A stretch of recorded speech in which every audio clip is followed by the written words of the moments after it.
જય શ્રી કૃષ્ણ, રાધે રાધે, જય દ્વારકાધીશ, હર હર મહાદેવ। મિત્રો કેમ છો તમે? બધા મજામાં? બધા મજામાં રહ્યો। દ્વારકાધીશ બધાને સાજા સારા રાખે ને મસ્ત રાખે। મિત્રો ચેનલ પર ન હોય તો સબસ્ક્રાઈબ કરજો, વિડીયો સારા લાગે તો લાઈક શેર કોમેન્ટ કરજો। આજે તો મસ્ત માથું ધોઈને નાખી, કેમ કે મિત્રો ખૂબ જ ગરમી થાય છે। એટલી બધી ગરમી છે ને કે એની હદ નહીં, બાપરે બાપા। તો બી અત્યારે જમવાનું બનાવીશ ને એટલે રેટ છે। તો ચાલો મિત્રો, હવે જમવા બનાવવાની શરૂઆત કરું છું। ઘરનું બધું કામ પતી ગયું, નાહી ધોઈને એકદમ ફ્રેશ, પૂજા બી થઈ ગઈ।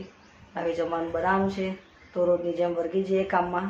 તો આજે વટાણા બટાકાનું શાક બનાવી દઉં અને એની સાથે મસ્ત આપણી ઘઉંની રોટલી। તો ચાલો વિડીયોમાં બન્યા રહેજો। વિડીયો સારા લાગે તો લાઈક શેર કોમેન્ટ કરજો, ચેનલ પર આવે તો સબસ્ક્રાઈબ કરવાનું ભૂલતા નહીં। મિત્રો તેલ મૂકી દીધું છે ગરમ કરવા કુકરમાં। હવે જીરું નાખી દઉં,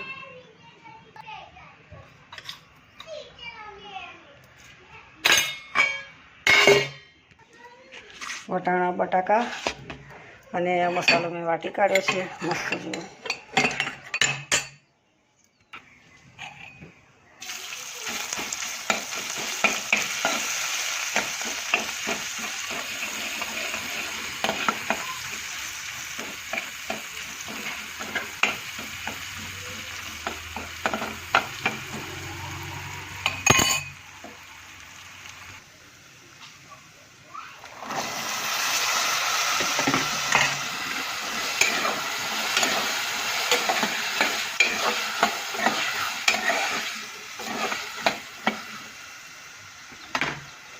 પાણી નાખી દઉં થોડું, મીઠું। મિત્રો જમવાનું બની ગયું, વટાણા બટાકાનું શાક જોઈ લો।